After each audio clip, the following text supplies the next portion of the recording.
বিশ্বকবি কবি সম্রাট ডক্টর আল্লামা ইকবাল বলেছেন, কি মোহাম্মদ সব वफा तूने तू हम तेरे है, की मोहम्मद सर वफा तूने तू हम तेरे है, इस हसी फी गाल है कालम तेरे।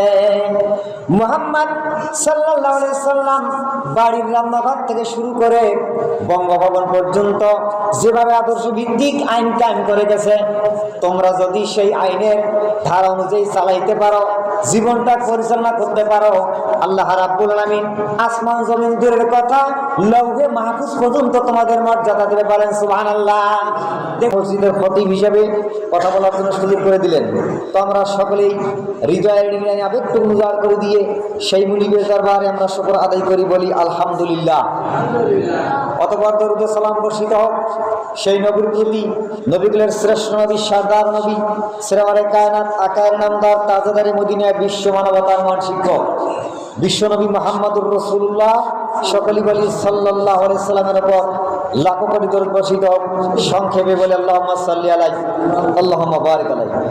সম্মানিত উপস্থিতি, আমরা আলোচনা চালাচ্ছিলাম ধারাবাহিকভাবে সূরা কাহফের।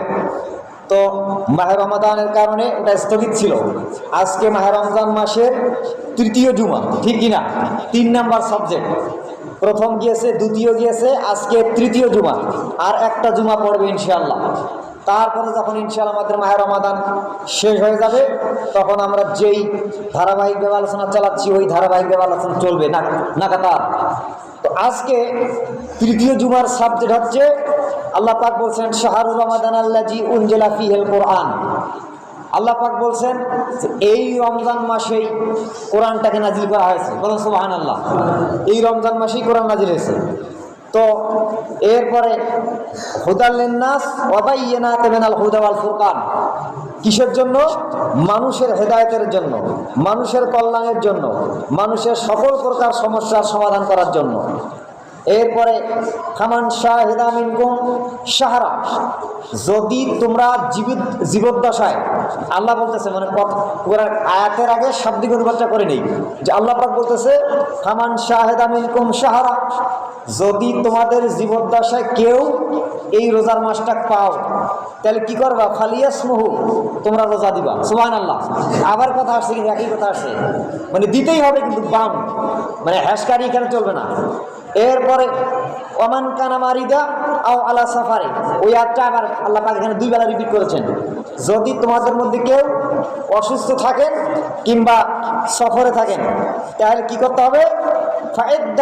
ফাইদ্দাতুম মিন আইয়ামি উখরা, এটা পরবর্তী সময় যে কটা রোজা পড়বে সে কটা দিতে হবে। কত জুমা বলছিলাম।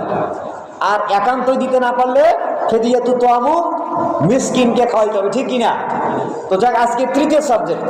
এরপর আল্লাহ পাক 4th নাম্বার বাক্যে বলছেন যে ইউরিদুল্লাহু বিকুমুল ইউসরা ওয়ালা ইউরিদু বিকুমুল উসরা।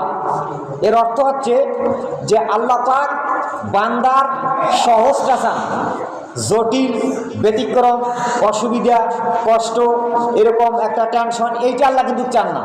আল্লাহ মানুষে কি চান? সহজ চান। এই যে সহজ পদ্ধতিটা বলেছে, যে একমাত্র মানুষের জন্য আল্লাহ পাক এই কোরআনে কারিমে কি, তাহলে সকল প্রকার সমস্যার সমাধান করার জন্যই এই, মানে এক কথা সকল প্রকার সমস্যার সমাধান কি দিয়ে? এই কোরআন দিয়ে। আর এই কোরআন নাজিল হয়েছে কোন মাসে? এই মাহে রমজান মাসে। এখন এই মাহে রমজান মাস শুধু কোরআনেই খালি নাজিল নয়, এই মাসের মধ্যে আল্লাহ পাক আসমানি গ্রন্থ যত কিতাব নাজিল হয়েছে সমস্ত কিতাবগুলো এই মাসে নাজিল হয়েছে। যেমন এই যে আমরা জানি যে 104খানা কিতাব, তো 104খানার মধ্যে 4টে কিতাব হচ্ছে বড় বড় কিতাব, এগুলোকে কিতাব বলা হয়। তাওরাত, জাবুর, ইনজিল, কোরআন। আর 100 খান যে, এটা কি বলে, আপনার কিতাবটার নাম ভুলে গেলাম, সই হাদিসের মধ্যে আমি পাই নাই, তবে এরকম মুহাদ্দিসিন নেকরাম এটা বলছে 104 খান। ওই 100 খান কিতাব বলা যায় না, ওগুলোকে বলা হয় সহিফা, পাণ্ডুলিপি। কেতাব বলতে এরকম কোরআন বড় ধরনের হলে অনেক কয়েকটা খণ্ড লাগবে, তারপরে এটা কেতাব তৈরি হবে। আর সহিফা মানে ছোট্ট এই 20-15-25 পাতা মিলিয়ে একটা পাণ্ডুলিপি, একটা আপনার নোটবুক বা ডায়েরি, এটাকে বলা হয় সহিফা। তো এইরকম ওই নবীগুলোর মাধ্যমে 100 খানা দিয়েছে। তো পহেলা রমজান মাসে, মাহে রমজান মাসের যে পয়লা, এই প্রথমেই কিন্তু আল্লাহ পাক নাযিল করেছিলেন হযরতে ইব্রাহিম আলাইহিস সালামের উপর সহিফা। এরপরে 4খান যে কিতাব, এই 4খান কিতাবের মধ্যে মাহে রমজান মাসের 6 তারিখে নাযিল হয়েছে হযরতে মূসা আলাইহিস সালামের উপর তাওরাত।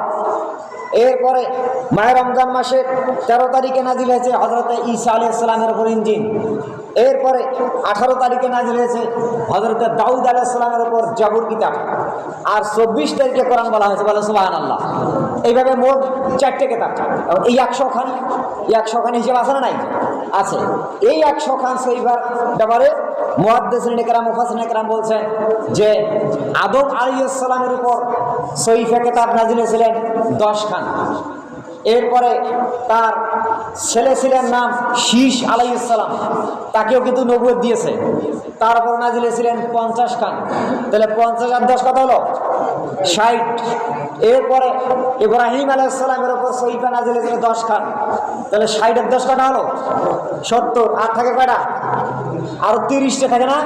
এই 30টা নাযিল হয়েছে হযরতে ইদ্রিস আলাইহিস সালামের উপর, বলেন সুবহানাল্লাহ।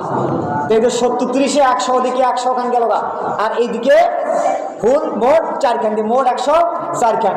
কোন দিন নাযিল হয়েছে? এই মাহে রমজান মাসে হয়েছে। আল্লাহ পাক বলতেছেন শাহরুর রমাদান আল্লাযী উনজিলা ফীহিল কোরআন, মানে এই মাসে কোরআন নাযিল হয়েছে। তাহলে কি জন্য নাযিল হয়েছে?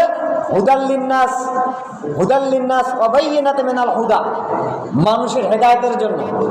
মানুষের যত প্রকার সমস্যা, এমন কোনো সমস্যা নাই যে এই কোরআনের মধ্যে আছে, সব সমস্যার সমাধানের জন্য। তাহলে কোরআনে কারীম নাযিল হয়েছে এই মাহে রমজান মাস। এখন যদি কোরআনটাকে আমরা প্রশ্ন করি, এখন আপনি আমি মুসলমান যেহেতু, মোমেন যেহেতু, যদি কোরআনকে প্রশ্ন করা হয়, আচ্ছা কোরআন যে আপনি তো মাহে রমজান মাসে নাযিল হয়েছেন, কোরআনকে আমরা প্রশ্ন করতেছি মাহে রমজান মাসে নাযিল হচ্ছেন, তা নাযিল হওয়ার আগে আপনি ছিলেন কোথায়? এটা যদি প্রশ্ন করি যে আপনি কোন জায়গায় ছিলেন, আপনার বাড়ি কোথায়, আপনার বাসস্থান কোথায়, কোন জায়গায় ছিলেন, কোরআন কিন্তু জবাব দিবে। মাহে রমজান মাস তো আপনি নাযিল হয়েছেন, কিন্তু নাযিল হওয়ার আগে আপনি কোথায় ছিলেন, আপনার বাসস্থান কোথায়, আপনার ঠিকানা কোথায়, ওইটা ছিলেন কোন জায়গায়, তা কোরআনে কারীম জবাব দিবে। বাল হুয়া কুরআনুম মাজিদুন ফি লাওহিম মাহফুজ। আল্লাহ পাক বলতেছেন যে এটি একটি বাল হুয়া কুরআনুল মাজিদ, যে এটা আল্লাহ পাকের একটা সম্মানিত গ্রন্থ। লাওহে মাহফুজ, এটা আল্লাহ পাকের একটা সুরক্ষিত, সুনির্দিষ্ট পছন্দের জায়গা ছিলেন, বলেন সুবহানাল্লাহ। দেখছেন কোথায়? পছন্দের জায়গা। তাহলে লৌহে মাহফুজটা হচ্ছে আল্লাহ পাকের একটা পছন্দের জায়গা। সেটা কোথায়? সেটা হচ্ছে জমিন থেকে 1 আসমানের দূরত্ব 500 বছর আছে সমান। তো এইভাবে করে 7 আসমান পাড়ি দিয়ে এখান থেকে 7 আসমান যত দূর, ওখান থেকে আরো অত দূর একটা জায়গার নাম বলা হয় সিদরাতুল মুনতাহা। ওই সিদরাতুল মুনতাহা একটা বর্ডার, ওই বর্ডার পর্যন্ত হযরতে জিবরাইল আলাইহিস সালাম ওই পর্যন্ত শেষ, ওইখান থেকে যাইতে পারে না। হযরতে জিবরিল আলাইহিস সালাম যে নবীর কাছে ওহী নিয়ে আসছে, এই জিবরাইল আলাইহিস সালাম যদি তার জিবরাইলের যে চেহারাটা, জিবরাইলের যে আকার আকৃতি, তার যে দেহটা, এই নিয়ে যদি দুনিয়ায় ঢুকতো, তাহলে জিবরাইল আলাইহিস সালামের জায়গা হইতো না। সুবহানাল্লাহ। এত বড় তার একজন পাওয়ারফুল মেসেঞ্জার ফেরেশতা। এই জন্য সিদরাতুল মুনতাহা পর্যন্ত তার বর্ডার।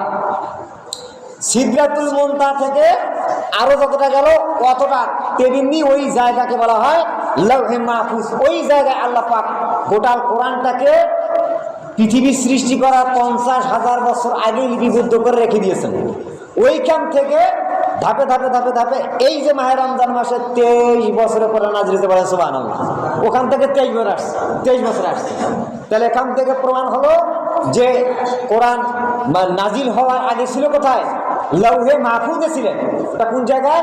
সিদরাতুল মুনতাহা পার হয়ে আল্লাহ পাকের একটা পছন্দের সুরক্ষিত জায়গা। তো তাহলে ওই জায়গায় কোরআন ছিল। এখন মুহাদ্দিসিন একরাম, মুফাসসিরিন একরাম, তাফসীরকারকরা বলেছে যে যারা এই কোরআন অনুযায়ী জীবন গড়ে তুলবে, হাদিস অনুযায়ী জীবন গড়ে তুলবে, তাহলে আল্লাহ পাক এই শুধু আপনার এই আসমান এবং জমিন থাকতে পারে, আসমান এবং জমিন মর্যাদা দেবে না। আল্লাহ পাক ওই বান্দাদেরকে মর্যাদা দেবে কোথায় জানেন? লৌহে মাহফুজ পর্যন্ত। বলেন সুবহানাল্লাহ। যদি এই কোরআন অনুযায়ী আমরা চলি, এই কোরআন অনুযায়ী আমরা চলি, তাহলে কি করবে? এই আসমান জমিন নয়, সিদরাতুল মুনতাহা নয়, একমাত্র লৌহে মাহফুজ পর্যন্ত আল্লাহ পাক মর্যাদা দেবে। কি অনুযায়ী চলতে হবে? এই কোরআন অনুযায়ী জীবনটা পরিচালনা করতে হবে, নবীজির হাদিস অনুযায়ী পরিচালনা করতে হবে, তাহলে আল্লাহ পাক এই মর্যাদা কি দেবে।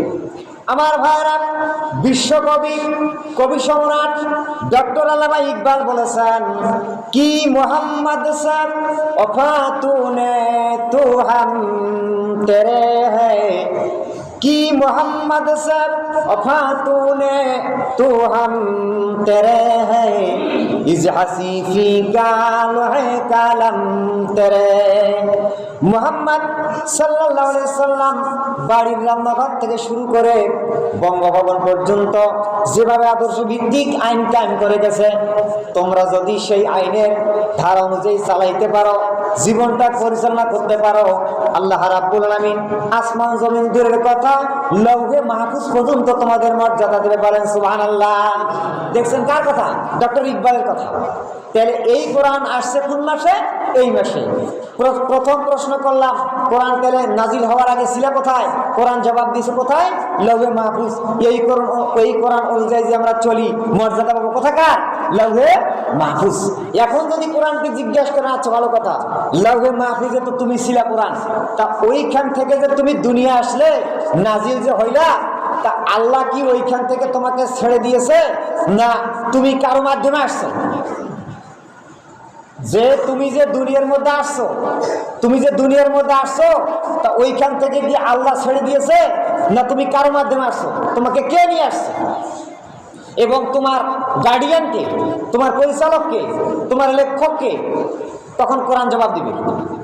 কোরআনে কারীম বলেন, তানজিলাম মিম্মান খালাকাল আরদা ওয়াস সামাওয়াতিল উলা।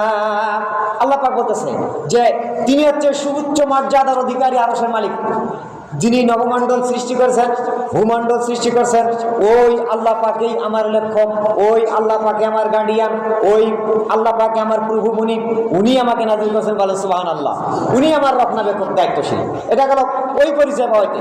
এরপরে যদি কোরআনকে জিজ্ঞেস করে, আচ্ছা ঠিক আছে, আল্লাহ তোমার সব কিছু, তোমার মুনিব, তোমার গার্ডিয়ান, তোমার প্রভু, তা তোমাকে ওইখান থেকে যে দুনিয়ায় তুমি নাজিল হয়েছো, তা তুমি কার মাধ্যমে আসছো? ওখান কি ছেড়ে দিয়েছে, না তুমি যে কোনো একজনের মাধ্যমে তো আসছো? তুমি তো কেউ তোমাকে বহন করে নিয়ে আসছে। তা যে বহন করে নিয়ে আসছে, তোমাকে যে নিয়ে আসছে, সেই লোকটার নাম কি? সেই নেতাটার নাম কি? কোরআনে কারীম আল্লাহ রাব্বুল আলামিন এই জবাবটা দিলেন, কুল মান কানা আদুওয়াল জিবরাইলা ফাইন্নাহু নাজ্জালাহু আলা কালবিকা বিইজনিল্লাহ মুসাদ্দিকাল লিমা বাইনা ইয়াদাইহি ওয়া হুদাও ওয়া বুশরা লিল মুমিনিন। আল্লাহ রাব্বুল আলামিন বলেন, কোরআনকে যখন প্রশ্ন করা হলো, কোরআন তুমি কার মাধ্যমে দুনিয়ার মধ্যে আসছো, কোরআন তখন বলতেছে, কুল মান কানা আদুওয়াল জিবরাইল। ওই যে যার কথা একটু আগে বললাম, জিবরাইল আলাইহিস সালামের মাধ্যমে আল্লাহ পাক আমাকে দুনিয়ার মধ্যে, আল্লাহ রাব্বুল আলামিন আমাকে জিবরাইলের মাধ্যমেই দুনিয়ার মধ্যে নাজিল করেছে। বলেন সুবহানাল্লাহ।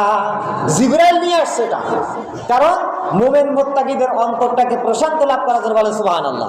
ওয়াল মুমিনিনা ওয়াল বুশরা লিল মুমিনিন, মুমিনদের জন্য আত্মা শান্তি প্রশান্ত করার জন্য। তাহলে জিবরাইল ছাড়া এটা বহন করার কারো কোনো শক্তি নাই। জিবরাইলকে আল্লাহ পাক বেছে নিয়েছেন। ফেরেশতা ডিপার্টমেন্টের যে একটা ইতিহাস আছে, ওটা আমি পড়েছি যে পৃথিবীতে যত ফেরেশতা আছে, সমস্ত ফেরেশতার শক্তি একদিকে, জিবরাইলের শক্তি একদিকে। এরপরে সমস্ত ফেরেশতার শক্তি একদিকে, মালাকুল মউতের শক্তি আরেকদিকে। এরকম চারটে ফেরেশতাকে চারটা ধাপে ধাপে শক্তি দিয়েছে। তো এইভাবে জিবরাইল নিয়ে আসছে। এখন যদি জিজ্ঞাসা করে কোরআন জিবরাইল আলাইহিস সালাম তোমাকে নিয়ে আসছে, তা জিবরাইল তোমাকে এনে কার হাতে দিয়ে গেছে? এটা কি সাধারণ মানুষের হাতে দিয়ে গেছে না কার হাতে অপর্ণ করে গিয়েছে? কাকে এটা বুঝাই দিয়ে গেছে? তুমি কোরআন তোমাকে কাকে বুঝাই দিয়ে গেছে? তোমাকে যার হাতে বুঝাই দিয়ে গেছে সেই নেতাটার নাম কি, সেই লোকটার নাম কি? কোরআন তখন জবাব দিবে। আল্লাহ রাব্বুল আলামিন কোরআনে কারিমে বলেছেন, ওয়াল্লাযীনা আমানু ওয়া আমিলুস সালিহাতি ওয়া আমানু বিমা নুজিলা আলা মুহাম্মাদ ওয়া হুয়াল হাক্কু মির রাব্বিহিম। বলেন আল্লাহু আকবার। কোরআনে কারিমে আদেশ আল্লাহু আকবার বলা ওয়াজিব। তো যাক, আল্লাহ পাক বলতেছে ওয়াল্লাযীনা আমানু ওয়া আমিলুস সালাতি ওয়া আমানু বিমা নুজিলা আলা মুহাম্মাদ। তো এই যে কোরআন বলতেছে আমি মুহাম্মদ সাল্লাল্লাহু আলাইহি সাল্লামের মাধ্যমে জিবরাইল দিয়ে গেছে, বলেন সুবহানাল্লাহ। দেখছেন কি সুন্দর জবাব। যেভাবে প্রশ্ন করবেন কোরআন ধাপে ধাপে জবাব দিচ্ছে। কেন দিল? যে আল্লাযীনা আমানু, যে ওই মুমিন বান্দারা যারা এই কোরআন অনুযায়ী জীবন গড়ে তুলবে, নবীজির হাদিস অনুযায়ী চলবে, তাদের চলতে ফিরতে খাইতে নিতে যদি কোনো ত্রুটি হয়ে যায়, বিচ্ছেদ হয়ে যায়, তাহলে ওই খারাপ খারাপ মন্দ মন্দ কাজগুলো আল্লাহ পাক কি করবেন? মিটাই দেবেন। আর ওইটার বদলে সাইয়্যাতে হাসানা এক জায়গা বলা হয়েছে, তাদের জন্য কি করবেন? ভালো প্রতিদান দেবেন, বলেন সুবহানাল্লাহ। এই জন্য আসছে এইভাবে। তাহলে আমি মুহাম্মদ সাল্লাল্লাহু আলাইহি ওয়াসাল্লামের মাধ্যমে আসছি। এখন যদি কোরআনকে জিজ্ঞেস করা, আচ্ছা ঠিক আছে, মুহাম্মদ সাল্লাল্লাহু আলাইহি ওয়াসাল্লামের মাধ্যমে জিবরাইল তোমাকে দিয়ে গেছে কোরআন, মানে আমরা কিন্তু কোরআনকে প্রশ্ন করতেছি।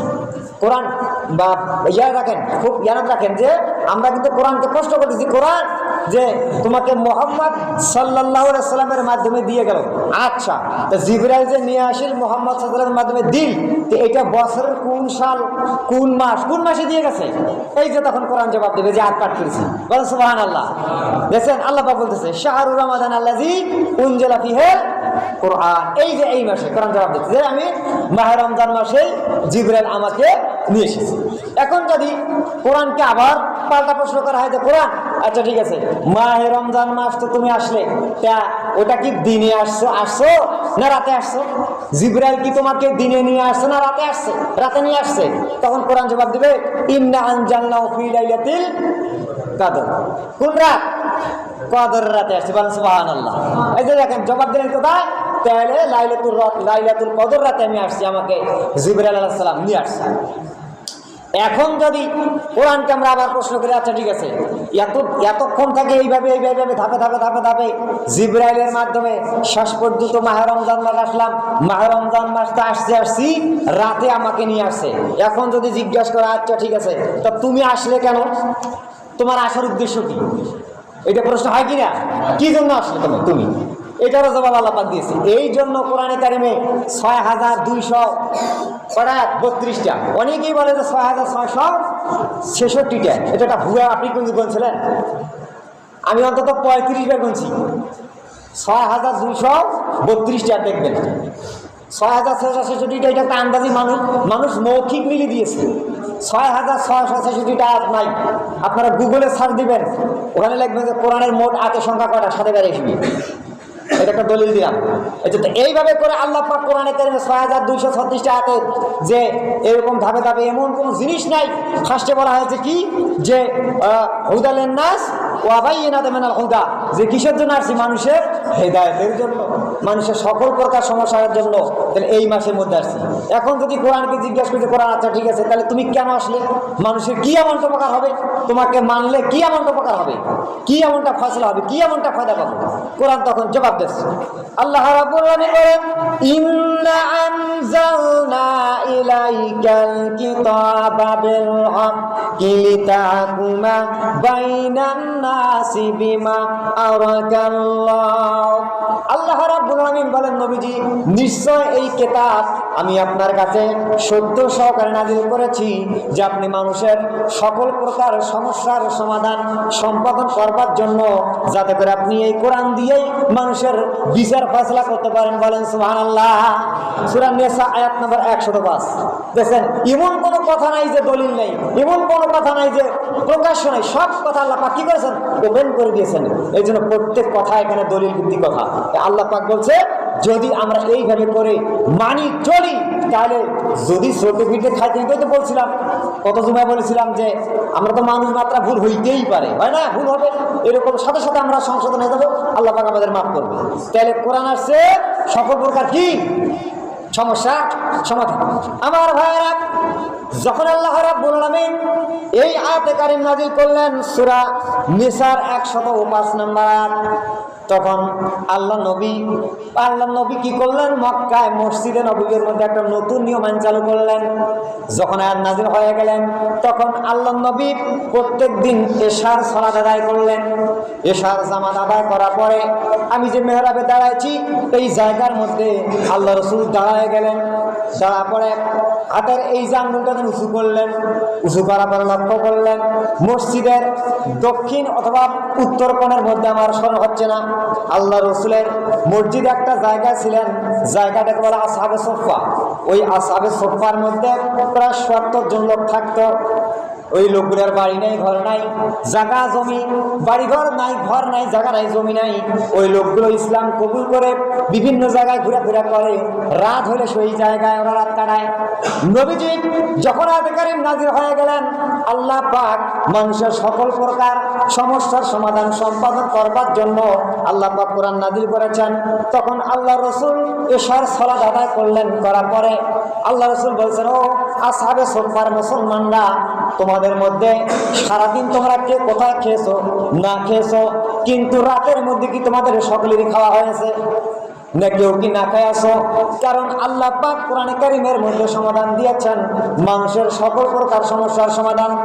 আর মানুষের সর্বপ্রথম সকল প্রকার সমস্যার মধ্যে সর্বপ্রথম সমস্যা হলো মানুষের পেটের ক্ষুধা, ঠিক কিনা?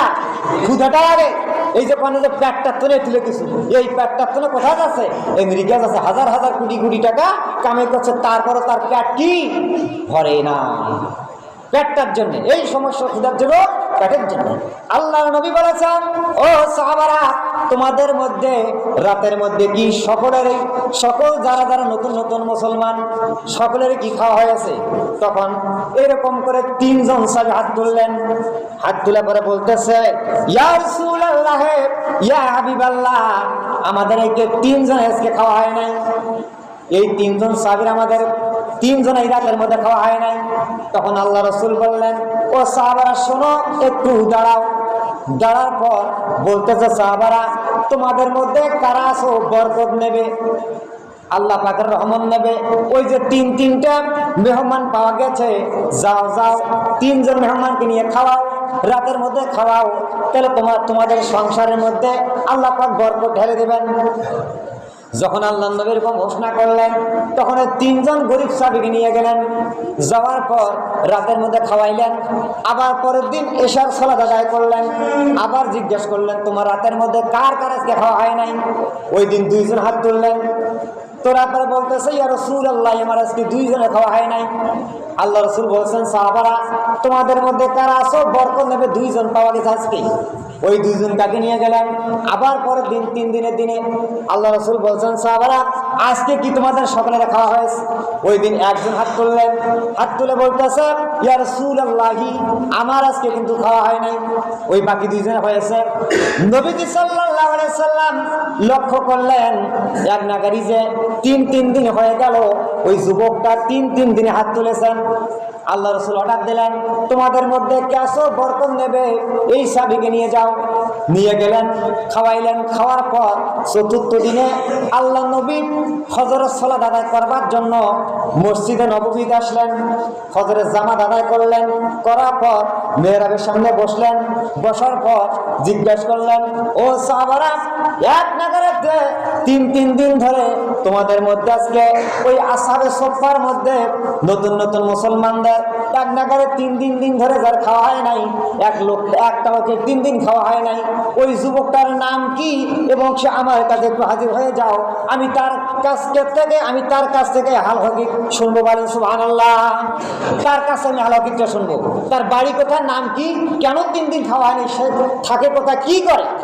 তখন আল্লাহ রাসূল বললেন যে এক নাগারে 3 দিন খাওয়া হয় নাই, ওই যুবকটা দাও। আসহাবে সুফা থেকে দাঁড়াও। তখন ওই যুবকটা তখন গরিব মানুষ তো দাঁড়ায়, কখনো দাঁড়ায় বা কখনো দাঁড়ায় না। আসমা রেজালের মধ্যে ঘটনাটি আসছে। তখন উনি নির্ভয়, আল্লাহ রাসূল বলতেছে আরে নির্ভয়ে দাঁড়াও, ভয় পাচ্ছ কেন? সে মনে মনে ভাবতেছে যে এক নাগারে 3 দিন মানুষ কি খেলেছে, আজ বলে আল্লাহ রাসূল যে কি করবে, আর থাকতে হলে আজকে দিয়ে আজ থাকিয়া না খায়া থাকি দাওয়াত করবে, এইরকম একটা মানে ধারণা করছে। কিন্তু কোরআন কি জন্য আসছে? কি জন্য? সমাধান করার জন্য। আল্লাহ রাব্বুল আলামিন বলেন ইন্না আনজালনা ইলাইকাল কিতাবা বিল হাক্কি লিতাহকুমা বাইনান নাসি বিমা আরাকাল্লাহ। আল্লাহ পাক বলতেছে মানুষের সকল প্রকার সমস্যার সমাধান হবে, মানুষের মনের মধ্যে কোনো লুকিয়ে গোপন থাকবে না, সব ওপেন হবে। এরপর আল্লাহ রাসূল যখন ডাক দিলেন, কাছে আসলেন, আশা করে জিজ্ঞেস করলেন তোমার নাম কি? বলতেছে হুজুর আমার নাম জুবের। কি নাম? জুবের। তো আচ্ছা বাড়ি কোথায়? বলছে বাড়ি আমার ইয়েমেনে আমার জন্মস্থান। কিন্তু হুজুর গরিব মানুষ, বাবু নাই মাও নাই, বাড়িঘর জায়গা জমি নাই। আমি শুনেছি মদিনায় আপনি নবীর আবির্ভাব হয়েছেন। আমি মদিনায় এসে ইসলাম কবুল করেছি, বিভিন্ন সময় সারাদিন ঘুরে ফিরে করি, আর সেটে যে জায়গায় খাই যাবে চলি, আর রাত হইলে আসহাবে সুফায় থাকি। আল্লাহ রাসূল তখন বলছেন ঠিক আছে শোনো, আল্লাহ পাক কোরআনে কারীমে বলেছে মানুষের সকল প্রকার সমস্যার সমাধান। তা তুমি এইভাবে করে ঘুরবে কেন? তুমি এইভাবে করে ঘুরে বেড়াবে কেন? আর তোমার কেন খাওয়া হবে না? তা তোমাকে আমি একটা ভালো ব্যবস্থা করে দিচ্ছি, পদ্ধতি দিচ্ছি। কি পদ্ধতি? পদ্ধতি হচ্ছে আমি তোমাকে এই মদিনার একটা সুন্দরী তরুণী যুবতী মেয়েকে দিয়ে বিয়ে করার পয়গাম পাঠাবো। বলেন সুবহানাল্লাহ।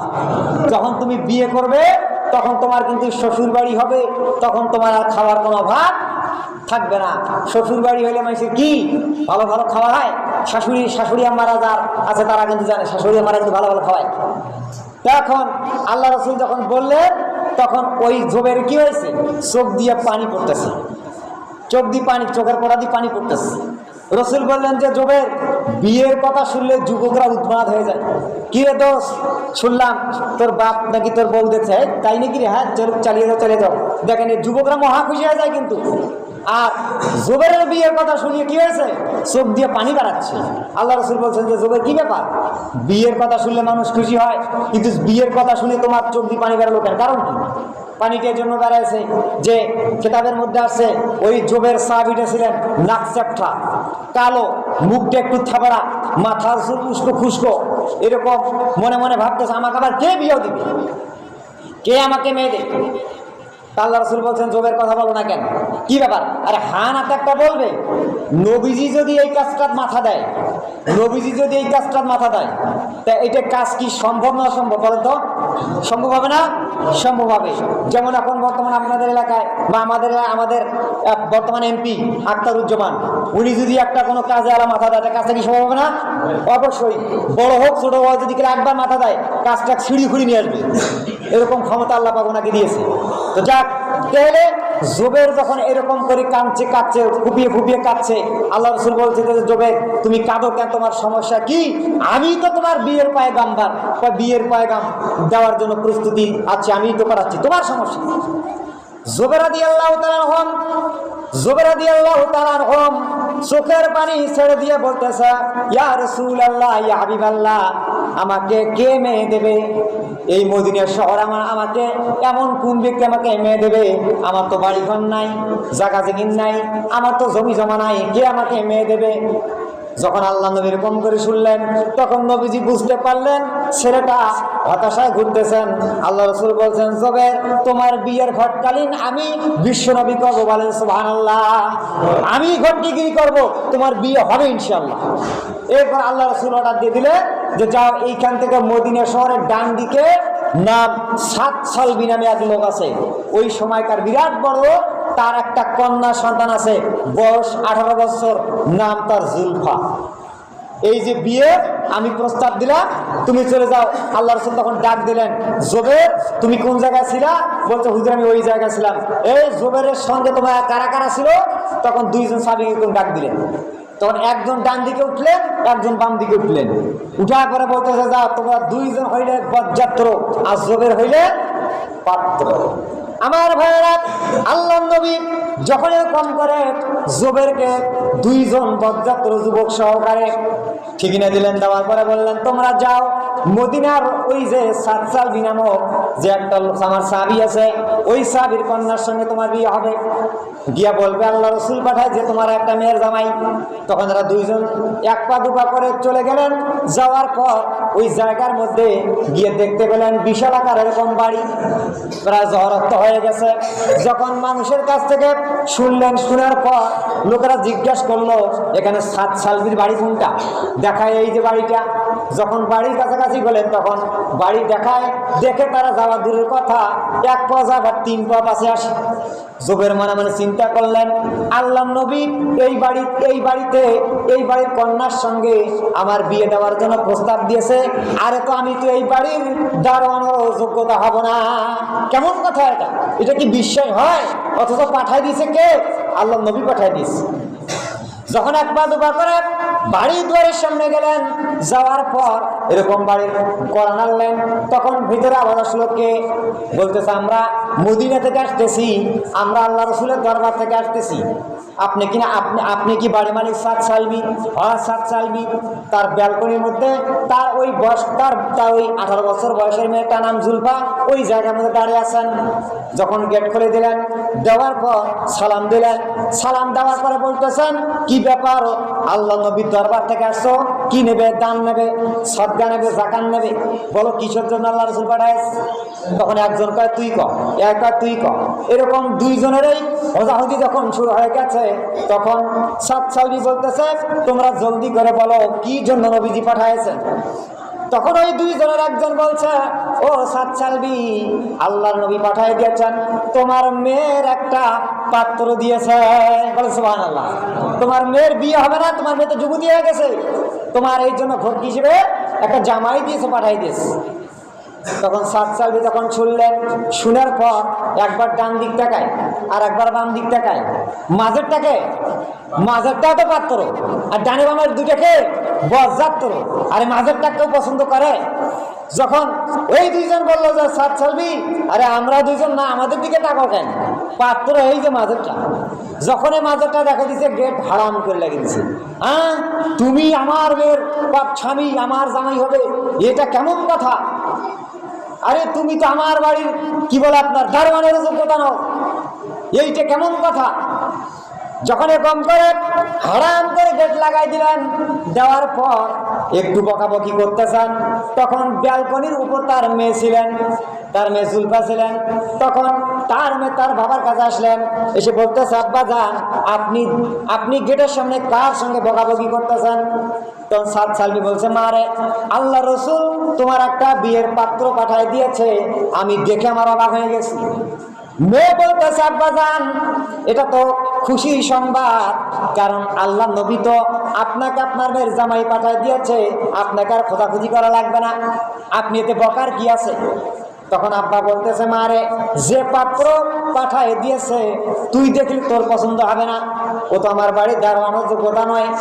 তখন মেয়ে বলতেছে আব্বা যান, যদি আপনি ওই পাত্রকে ফেরত দেন, পছন্দ করেন, তা তো এই যে কয়েকদিন আগে হযরতে আব্দুর রহমান বিন আউফ, হযরতে বেলাল রাদিয়াল্লাহু তাআলা আনহুম, ওরা মদিনার অলিতে গলিতে পাহাড়ের মধ্যে এলান দিলেন, ফালা ওয়া রাব্বুকা লা ইউমিনুনা হাত্তা ইউহাক্কিমুকা ফীমা শাজারা বাইনাহুম সুম্মা লা ইয়াজিদু ফি আনফুসিহিম হারাজাম মিম্মা কাদাইতা ওয়া ইউসাল্লিমু তাসলিমা। আল্লাহ রাব্বুল আলামিন বলেন নবীজি, ফালা ওয়া রাব্বুকা লা ইউমিনুন, তারা কোনোদিন মুমিন হতে পারবে না, মুসলমান হতে পারবে না, যদি তারা তোমার নবীর দেওয়া সিদ্ধান্ত, তোমার নবীর দেওয়া ফয়সালা, তোমার নবীর দেওয়া বিচার ফয়সালা যদি সন্তুষ্ট চিত্তে মেনে না নেয়, তারা কোনোদিন মুমিন হইতে পারবে না।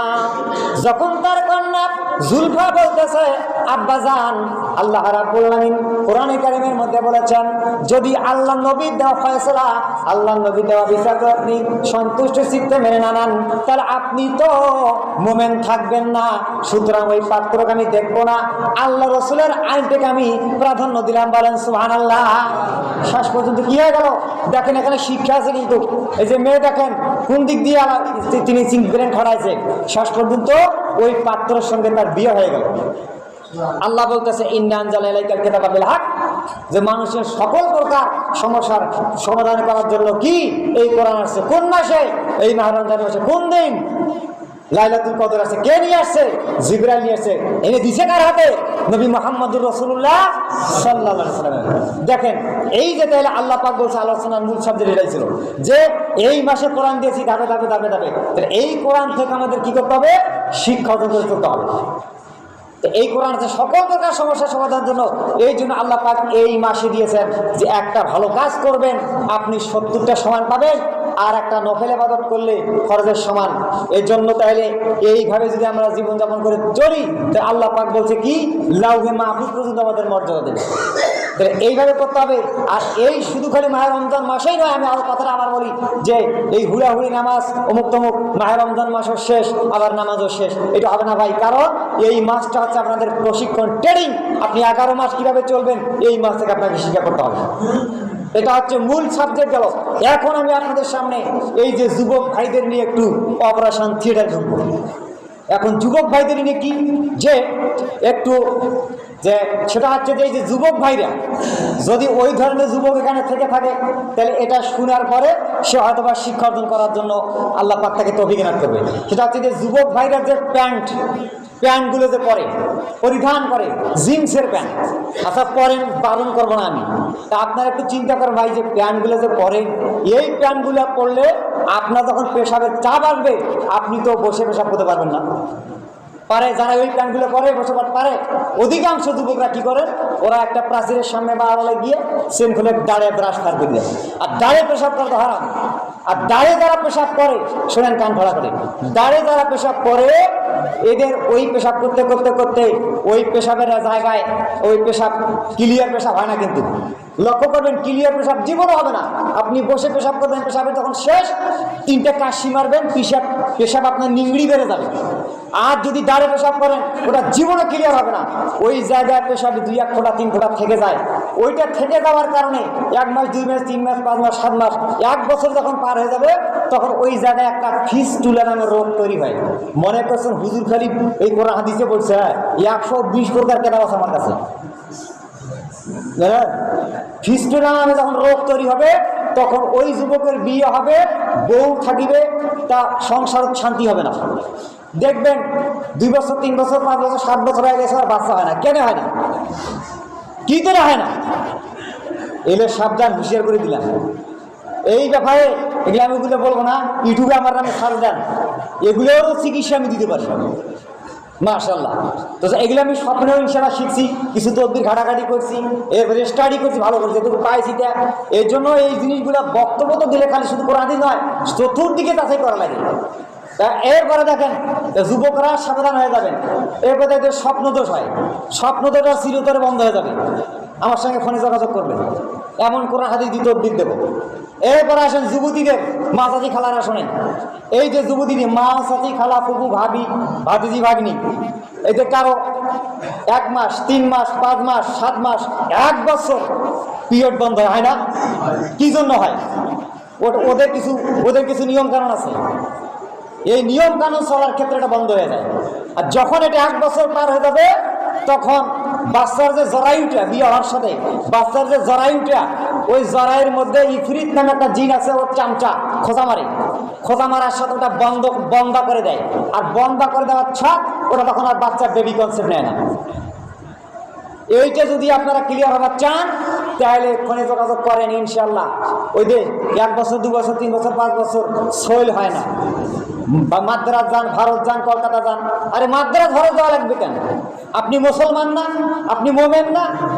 সইল আর মায়ের সইল এবার বাদ দেখিয়ে দিবি যদি খালি এই কোরআন হাদিস অনুযায়ী চলে। এই জন্য সাবধান করে দিচ্ছি, পেশাব মারাত্মক জিনিস। ছোট্ট কারো কারণে কিন্তু জাহান্নাম। এই জাহান্নাম এবং জান্নাত এতগুলোর কারণে নয় ভাই। এই সামান্যতনে জাহান্নাম, সামান্যতনে জান্নাত। সামান্য ছিলেন আমি জান্নাত যাবেন, সামান্য এই পাবার কারণে আপনি জাহান্নাম যাবেন। এটা কি থাকতে হবে, খুব খেয়াল থাকতে হবে। নামাজ তো আমাদেরকে 5 ওয়াক্ত পড়তে হবে, কিন্তু চলার ক্ষেত্রে চলার ক্ষেত্রে যে আছে এই জিনিসগুলো কি করতে হবে, এই জিনিসগুলো। আর এই কথাগুলো বললাম মহিলাদের এই সম্পর্কে যে 1 মাস 2 মাস 3 মাস কি থাকে, এটুকুলো খুদবা বলা সম্ভব না। এর যদি ক্লিয়ার হতে চায় এরকম, তাহলে ইনশাআল্লাহ ফোনে বলবেন, আমি বলে দেবো, হাদিস কোরআন থেকে দেবো, ইনশাআল্লাহ সমাধান হয়ে যাবে, যদি ওই নিয়ম অনুযায়ী আপনি চলেন। আর যুবকদের বলতেছি যে ওই প্যান্টগুলো আপনি পরেন, কিন্তু ওটা বিবেচনা করেন তো ভাই। যুবকদের ইবাদত বেশি কবুল। জান্নাতের মধ্যে হাসান হিসেবে যুবকদের সর্দার। কিয়ামতের ময়দানে ওই বয়স্কদের দেখবে না। আপনি যুবক থাকাকালে ওই জীবনটা আপনি কোন কাজে ব্যয় করছেন, ওইটা হিসাব দিয়ে। এখন আপনি যুবক, আপনি এরকম করে করেন, আপনি 10 কেজি ওজন নিতে পারবেন। আচ্ছা, একটা মুরগি পারবে? পারবে না। একটা পুলিশের চাকরি কত বছর? 30 বছর ধরেন। তো সরকারি চাকরি 30 বছর। 30 বছর পরে কি পায়? একটা রিটার্নের টেনশনের টাকা পায় না, পায় রেশম পায়, বা একটা রিটার্নের টাকা পায়। তা আপনি যুবক মানুষ, 50-60 বছর যখন বয়স হবে, তখনই এইরকম একটা থপথপ করে নাতি ধরে জুমে আসবে। আর ওই ইবাদত আল্লাহ কবুল করতে টাকা হয়ে আছে। চ্যাংড়াকালে কি করছিলেন? এই জন্য চ্যাংড়াকালের ইবাদত, যুবক যুবতীদের ইবাদত আল্লাহর কাছে সবচেয়ে গ্রহণযোগ্য। বয়স্কটা হিসেব বাদ, 50-60-70-80 বছর যখন বয়স, তখন আস্তে আস্তে পাপ আল্লাহ মাফ করে দেয়। অত এমনিতে কাশিতে তো পানি ফেলে দিই, অত উজুই থাকিবে না। আর যুবক মানুষ, এই জন্য এগুলো স্মরণ লজ্জার কথা না। এই জন্য যুবকদেরকে আমি তাদেরকে বলতেছি যে আপনি খুব সাবধান হয়ে যান ভাই। এই জন্য যাক, আল্লাহ যদি ভাই আগে পার হয়ে গেছে তো 30-35 সেকেন্ড। আল্লাহ যদি ভাই আগে আর মাত্র একটা জুমা আছে, এই মাহে রমজান পাবে। আগামী জুমায় বক্তব্য হবে কি বিষয়? ফিতরা নিয়ে, ঠিক কিনা? ফিতরা সম্পর্কে আগামী জুমা কথা বলবো। তারপরে যদি বাসি থেকে আসি, ইনশাল্লাহ পরবর্তী জুমা থেকে আবার আমাদের ধারাবাহিকভাবে সূরা কাফে এখন চলে যাবো। এই জন্য আমি যতটুকু কথাবার্তা বললাম এই তৃতীয় জুমার সাবজেক্ট সম্পর্কে, আল্লাহ পাক সকলকে সঠিকভাবে আমল করার তৌফিক দিন। আমিন।